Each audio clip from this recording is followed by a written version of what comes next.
guys, welcome to Valimai IAS Academy. இன்னைக்கு session நம்ம என்ன பார்க்க போறோம் அப்படின்னு பாத்தீங்கன்னா ஒரு previous year question GS part, அதாவது general studies தான் நம்ம பார்க்க போறோம். general studiesல நமக்கு பாலிட்டில இருந்து ஒரு question கேட்டிருக்காங்க. கவனிங்க, 15th finance commission பத்தி ஒரு question இருக்கு. எப்பவுமே நமக்கு ரிப்பீட்டடா finance commissionல இருந்து ஒரு question வரும்.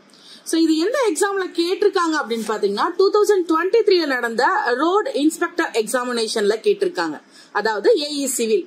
சோ இதுல இந்த 15th finance commissionல இருந்து வந்திருக்க क्वेश्चन என்னன்னா, எந்த இயர் இத எஸ்டாப்லிஷ் பண்ணாங்க. ஓகே, சிலசன் क्वेश्चन கவனிங்க. in which year 15th finance commission established and எந்த ஆண்டு 15வது நிதிக்குழு ஏற்படுத்தப்பட்டது. ஓகே, இதற்கான ஆன்சர் என்ன அப்படின்னு பாத்தீங்கன்னா 2017ல தான் 15th finance commission அப்படின்றத கொண்டு வந்திருப்பாங்க. இப்போ இந்த 15th finance commission பத்தி பாக்குறதுக்கு முன்னாடி ஒரு நிதிக்குழு அப்படின்னா என்ன, finance commission அப்படின்னு பாக்கும்போது நம்மளோட இந்திய அரசியல் அமைப்பு பிரிவு 280 280 அதன் கீழே தான் என்ன பண்றாங்க, ஒவ்வொரு பினான்ஸ் கமிஷனும் உருவாக்கப்படுது. யார் இந்த பினான்ஸ் கமிஷனை உருவாக்குறா அப்படின்னு பாத்தீங்கன்னா குடியரசுத் தலைவர் அவர்கள் உருவாக்குவாரு. எத்தனை வருடங்களுக்கு ஒரு முறை இந்த பினான்ஸ் கமிஷன் உருவாக்கப்படுது? இப்ப நம்ம 15th சொன்னோம் இல்லையா, இதுக்கு முன்னாடி 1 to 14th இருக்கும்ல. சோ எத்தனை வருஷத்துக்கு ஒரு முறை ஒரு நிதிக்குழுவும் உருவாக்கப்படுது அப்படின்னு பாத்தீங்கன்னா குறைந்தது 5 ஆண்டுகள், 5 ஆண்டுகள் அல்லது 5 ஆண்டுகளுக்கு முன்னாடி கூட உருவாக்கலாம். ஓகேவா? சோ அதிகபட்சம் அப்படின்றது 5 years, மினிமம் அப்படின்றது அதுக்கு முன்னாடி கூட நம்மளால பண்ண முடியும்.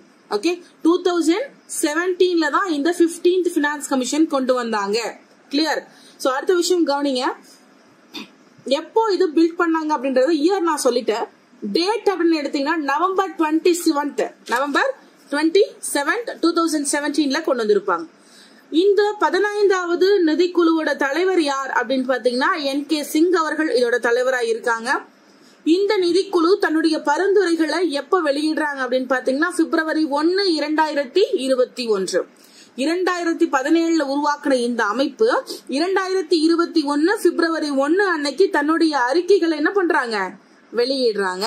சோ அப்படி இவங்க அறிக்கை வெளியிடும் போது, பரிந்துரைகளை கொடுக்கும் போது 2 விஷயம் பேஸ் பண்ணி பண்றாங்க. கவனிங்க, 1 செங்குத்து அதிகார பகிர்வு, நிதி பகிர்தல்ல செங்குத்தா எப்படி அதிகாரத்தை பகிர்வு செய்யணும், அதே போல கிடைமட்டமா அதிகாரத்தை எப்படி பகிர்வு செய்யணும் அப்படின்னு சொல்றாங்க.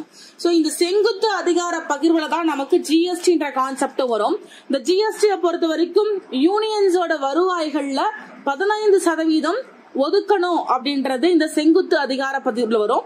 அதே போல ஸ்டேட்ஸ், ஒரு மாநிலங்கள் இருக்குன்னா தன்னுடைய சொந்த வருமானத்துல 44% வருவாய் என்ன பண்ணும், இதற்காக ஒதுக்கணும் அப்படின்னு சொல்லி இந்த அதிகார பகிர்வை இவங்க செக்ரிகேட் பண்ணி கொடுக்கறாங்க.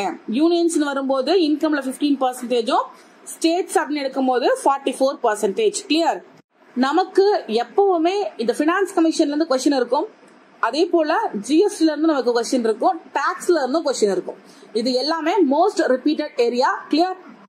நெக்ஸ்ட் திங், இந்த பினான்ஸ் கமிஷன் ஜிஎஸ்டிக்கான என்ன பண்றாங்க, நிதியை எப்படி மேலாண்மை செய்யணும் அப்படின்றதுக்கான ஒரு அதிகார பகிர்வை கொடுக்கறாங்கன்னு சொன்னோம். அடுத்த கொஸ்டின் கவனிங்க, ஜிஎஸ்டியோட காம்போனன்ட்ஸ் என்னென்ன இருக்கு, எத்தனை டைப் ஆஃப் காம்போனன்ட்ஸ் இருக்கு அப்படின்றது கொஸ்டின். நான் ஆல்ரெடி சொல்லிருக்கேன், ஜிஎஸ்டில இருந்து கம்பல்சரி கொஸ்டின் வரும்னு சொல்லிட்டு. எந்த அளவுக்கு நம்ம படிக்கிறோமோ அதே அளவுக்கு smart work is most important. For example, ஒரு மரத்தை வெட்ட போறோம் அப்படின்னா மொன்ன கத்தியை தூக்கிட்டு போய் நீங்க என்ன பண்ண முடியாது, இட்ஸ் டேக் சம் டைம், ரொம்ப டைம் எடுக்கும். இதே நீங்க ஒரு வெப்பனை ஷார்ப் பண்ணிட்டு போனீங்கன்னா ஈஸியா பண்ண முடியும். சோ அதனால ஸ்மார்ட் ஒர்க் அப்படின்றது ரொம்ப முக்கியம், ஈஸியா பண்ணலாம்.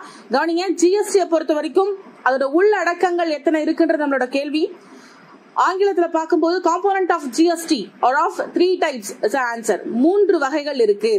சோ என்னென்ன இந்த ஜிஎஸ்டியோட 3 வகைகள் அப்படின்னு பாத்தீங்கன்னா, state goods and service tax, அடுத்தது central goods and service tax, next thing integrated goods and service tax.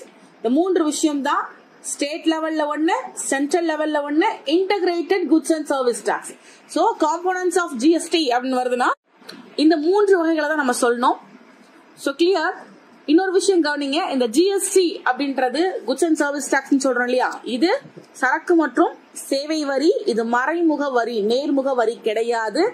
இதை எப்ப நாடாளுமன்றத்துல நிறைவேற்றுறாங்க அப்படின்னு பாத்தீங்கன்னா 29 மார்ச் 2017 நாடாளுமன்றத்துல என்ன பண்றோம், சரக்கு மற்றும் சேவை வரியானது நிறைவேற்றப்படுது.